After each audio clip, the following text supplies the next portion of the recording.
नमस्कार, मी पूजा खेतले किचनमध्ये आपलं सर्वांचं स्वागत करते। आज आपण करणार आहोत खव्याचे गुलाबजाम। त्यासाठी लागणारं साहित्य घेतले मी ते 2 वाटी साखर घेतले, पाव वाटी मैदा, खवा घेतला पाव किलो, तर थोडंसं पाव चमचा बेकिंग पावडर, 4 वेलच्या घेतल्या आणि केशर घेतलं। आता मी खवा इथे परातीत घेतला आहे। खवा आपण चांगलासा मळून घेणार आहोत। चांगला असं थोडं थोडं असं करून चांगलं मळून घ्यायचं आहे। नंतर मग मैदा टाकूया आपण।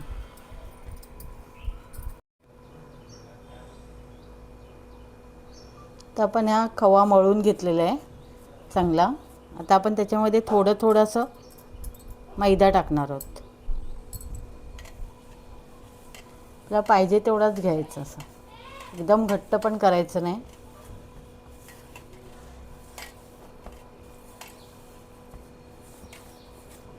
थोडा अजून लागेल मैदा आपल्याला, हा लागेल सगळा।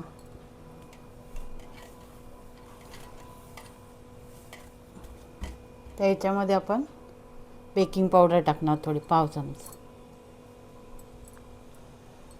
हे पण चांगलं आपण असं मळून घेऊया।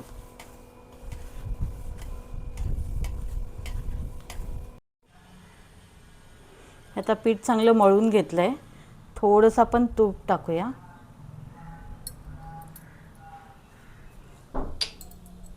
थोडंसं मळून घेऊया आपण तुपाने।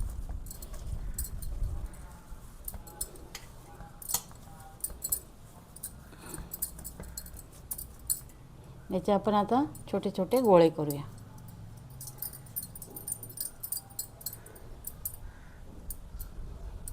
हे बघा, असे आपण आता गोळे करून घेणार आहोत। आपण हे आता छोटे छोटे असे गोळे करून घेतलेत। आता आपण पाक करूया। आपण हे आता 2 वाटी साखर घेतले, त्याच्यामध्ये आपण हे 2 वाटी पाणी घेणार आहोत।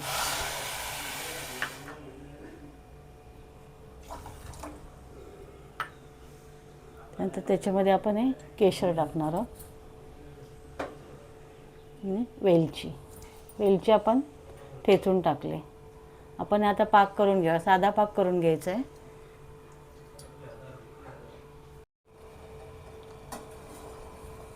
आपला आता पाक तयार झाला आहे। आता बाजूला ठेवूया। आपण आता गुलाबजाम तळून घेऊया आपण। आपलं आता तेल गरम झाले। तेल जास्त पण एकदम गरम करायचं नाही। आपण या तेलामध्ये आता हे सोडून घेऊया।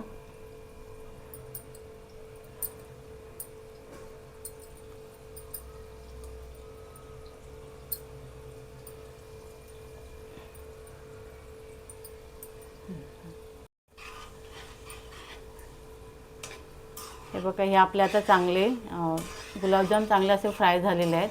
मस्त असा कलर आलेला आहे त्याला। आपण हे आता काढून घेऊया आपण।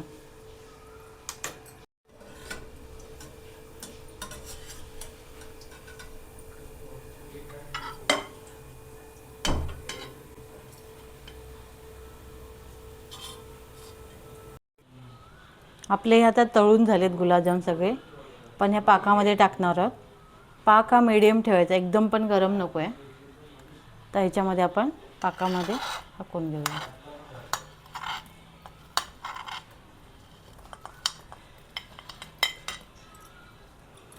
हे आता आपण हे पाकामध्ये मुरण्यासाठी 3 ते 4 तास आपण असं झाकून ठेवणार आहोत। हे आपले आता गुलाबजाम चांगले मुरलेले आहेत, चांगला पाक। आपण आता हे सर्व करूया।